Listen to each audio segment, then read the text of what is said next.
बड़े भोले वाले हो, बड़े सीधे साधे हो, उस नेता का पर कब तक करोगे भरोसा?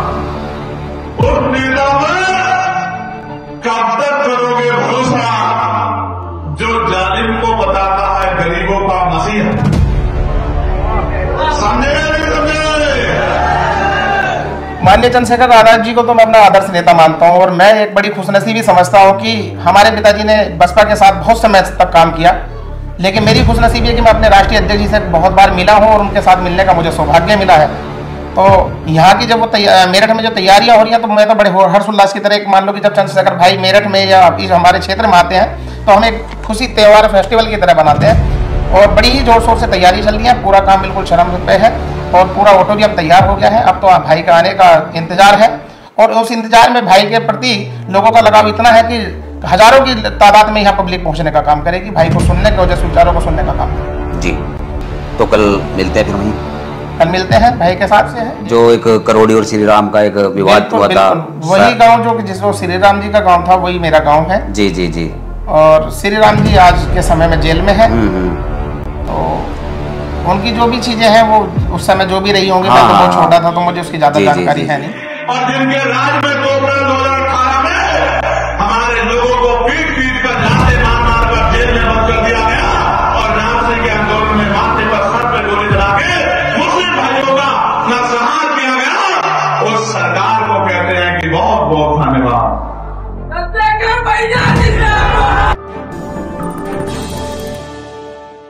साथियों नमस्कार, जय भीम।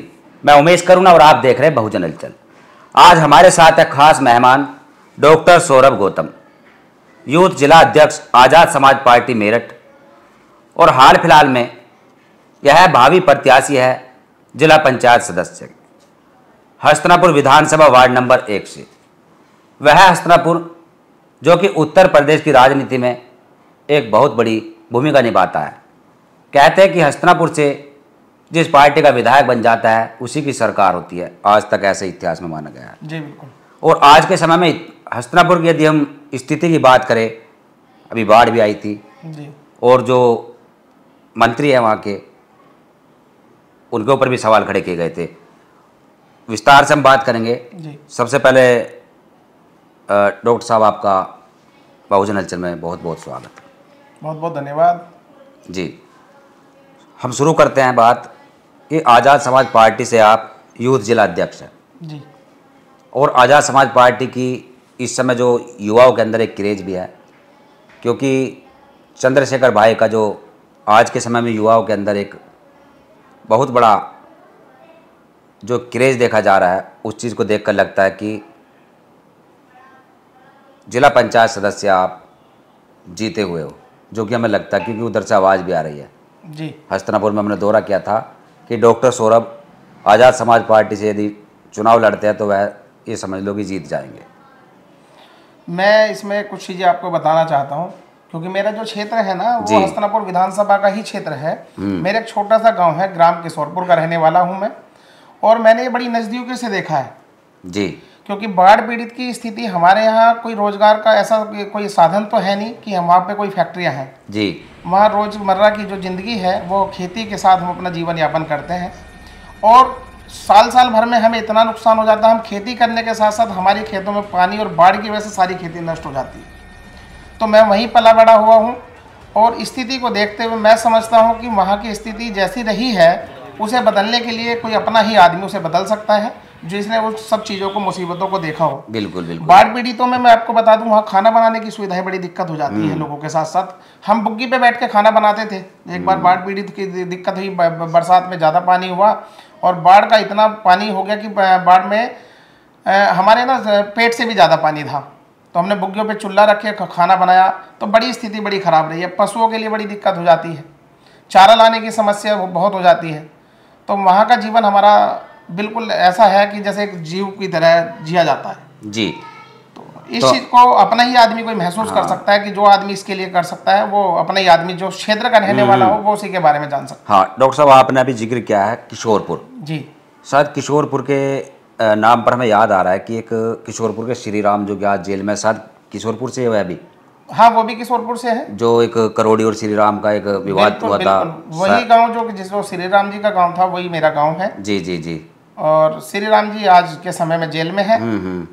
तो उनकी जो भी चीजें हैं वो उस समय जो भी रही होंगी, मैं तो बहुत छोटा था तो मुझे उसकी ज्यादा जानकारी है नहीं। वाकई आपका एक ऐतिहासिक गांव है और बहुत ही विवादित मुद्दा था वह।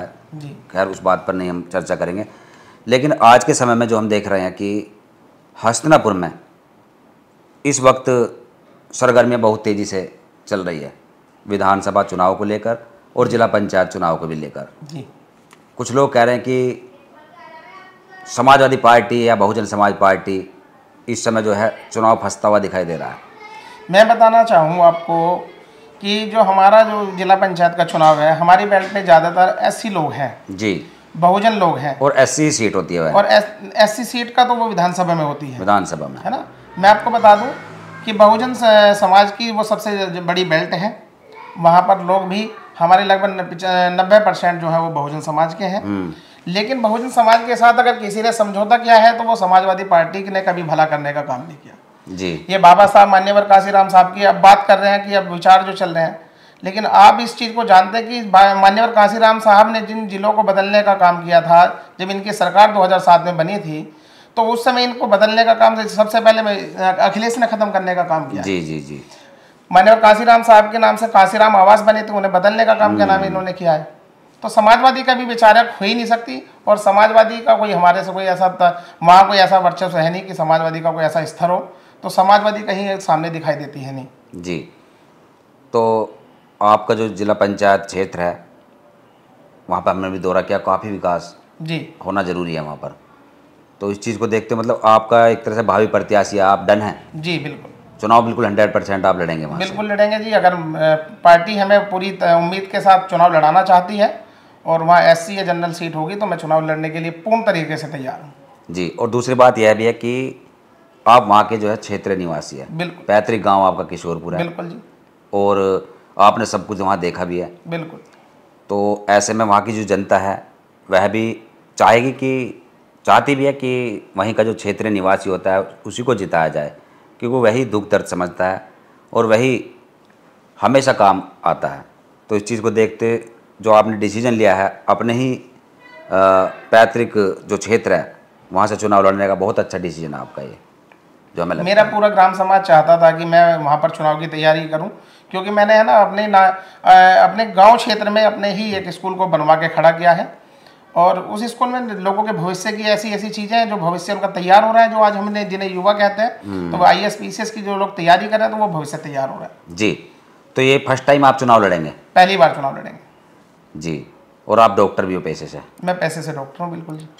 तो राजनीति में आने का आपका जो ये मकसद है, ये समाज सेवा से जुड़ा हुआ, ये मतलब कैसे एकदम से उत्पन्न हुआ? एकदम से तो कुछ नहीं होता, क्या नाम है, डॉक्टर बाबा साहब ने एक बात कही है कि शिक्षा सैन्य का वो दूध है जो उसे पिएगा वो धाड़ेगा। तो मैं उसी गांव से पला बढ़ा और फिर निकल के यहाँ से अपनी एक डॉक्टरी, मैंने पैसे के साथ साथ अपनी डॉक्टरी शुरू की, और आज थोड़े से मैं अपने स्तंभ पे ठीक हूँ।